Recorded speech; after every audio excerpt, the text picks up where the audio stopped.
kasih dalam Kristus adalah suatu sukacita bagi kita semua, karena kita boleh merayakan misa setelah 2 hari kita lewat.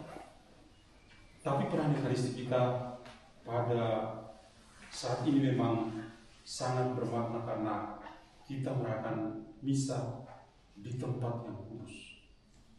Selama ini mungkin kita hanya mengingat-ingat doa-doa tertentu tentang Bunda Maria dari Fatima.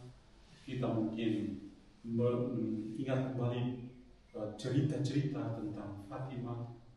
Tapi akhirnya kita bisa berada di sini dan sungguh dikuatkan dari tadi malam dengan pengalaman iman, mengiringi Bunda Maria mengelilingi lapangan ini. Di depannya ada salib, lalu ada patung Bunda Maria yang diarak. Kemudian kita dahului dengan rosario bersama dalam berbagai bahasa termasuk bahasa Indonesia. Dan kemudian masih ada juga kesempatan orang berdoa secara pribadi kepada Tuhan melalui Bunda Maria. Dan ini menjadi pengalaman yang sangat indah. Dan saya coba untuk memaknai pengalaman tadi malam dengan pengalaman di dalam gereja.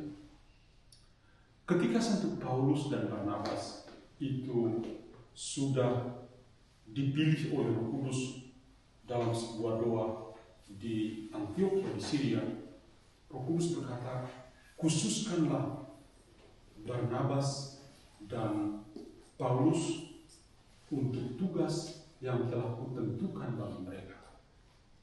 Maka sejak saat itu Paulus dan Barnabas itu menjadi rekan seperjalanan untuk mewartakan Injil. Dalam perjalanan misioner itu, mereka begitu diterima dengan baik oleh orang-orang yang baru berjumpa dan mendengar tentang Yesus. Ada orang Romawi, ada juga orang-orang Yunani. Tapi Paulus dan Barnabas begitu bersukacita karena Tuhan sungguh bekerja melalui mereka berdua. Tapi menjadi masalah ketika mereka kembali ke Antiokhia. Sampai di sana mereka bercerita, orang-orang di Antiokhia bercerita, kami sedang diganggu. Ada gangguan iman kepada kami. Karena ada orang-orang Yahudi yang datang dari Yerusalem, mereka mengatakan, kalian kalau mau masuk surga, kalian harus disunat. Dalam arti kamu harus jadi orang Yahudi dulu. Kalau tidak, kamu tidak akan masuk surga. Bagaimana dengan orang-orang bukan Yahudi? Tentu menjadi sebuah krisis, karena mereka sudah mendengar pesan-pesan Injil yang indah dari Paulus dan Barnabas. Dan akhirnya Paulus dan Barnabas diutus ke Yerusalem, dan di sanalah dimulailah satu pertemuan akbar dari para penatua yang disebut konsili pertama di Yerusalem. Dalam konsili itu dibicarakan apakah hanya orang-orang yang bersunat atau orang-orang berdarah Yahudi saja yang masuk surga, atau yang bukan Yahudi pun bisa masuk surga. Setelah mereka berunding bersama dalam konsili pertama di Yerusalem, akhirnya diputuskan, pokoknya siapa saja yang percaya pada Kristus, dia punya hak untuk masuk surga. Dia punya hak untuk diselamatkan. Maka Petrus menulis surat, titip pada Paulus, dan Paulus menyebarkan kepada orang-orang, jangan takut, kita juga punya hak untuk diselamatkan, punya hak untuk masuk surga. Cerita yang benar-benar membantu kita untuk melihat perkembangan gereja kita. Ternyata dari awal itu penuh dengan tantangan, penuh dengan pergumulan. Tapi gereja tetap berdiri kokoh karena Yesus ada dalam gereja. Kemudian dalam bacaan Injil kita mendengar Tuhan Yesus dalam malam perjamuan terakhir, dia berbicara tentang pokok anggur. Tuhan Yesus memang luar biasa, sangat kontekstual, selalu memilih contoh-contoh. Kalau misalnya di Palestina pada saat itu ada banyak pohon apel, maka dia akan memberi perumpamaan bukan pokok anggur tapi pokok apel. pokok melon mungkin gitu ya. Tapi yang lebih banyak adalah anggur, maka pokok anggur. Dan tadi kita mendengar begitu banyak ekspresi yang sangat bagus. Tuhan Yesus mengatakan, saya ini pokok anggur, kamu tuh ranting-ranting. Kalau kamu bersatu dengan pokok anggur, maka kamu akan menghasilkan buah. Dan buahmu itu akan tetap. Kenapa?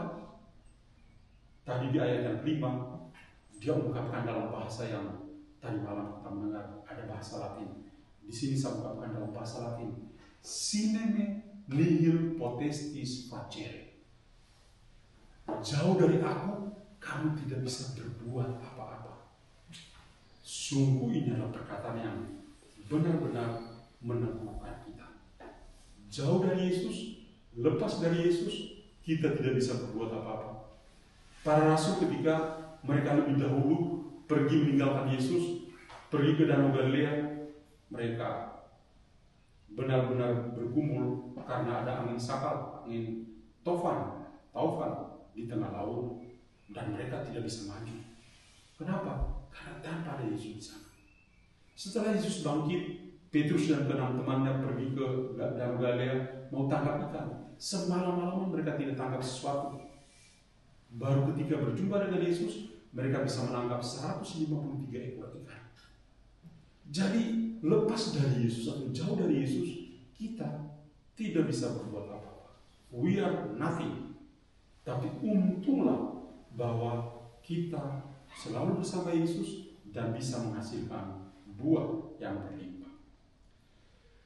Saya lalu coba memaknai lagi pesan Injil dan bacaan pertama ini dengan pesan-pesan yang indah dari Bunda Maria kepada 3 anak gembala, yaitu Lucia, Jacinta, dan Francisco.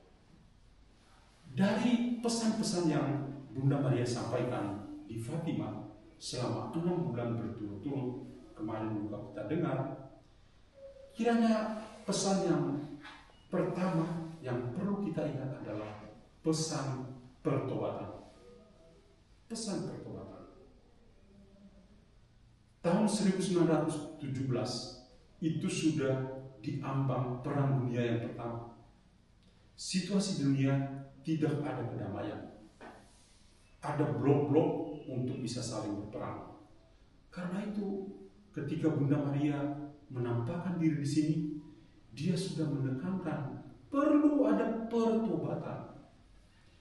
Kalau orang bisa membangun pertobatan, maka dengan sendirinya akan ada rasa damai di dalam kehidupannya.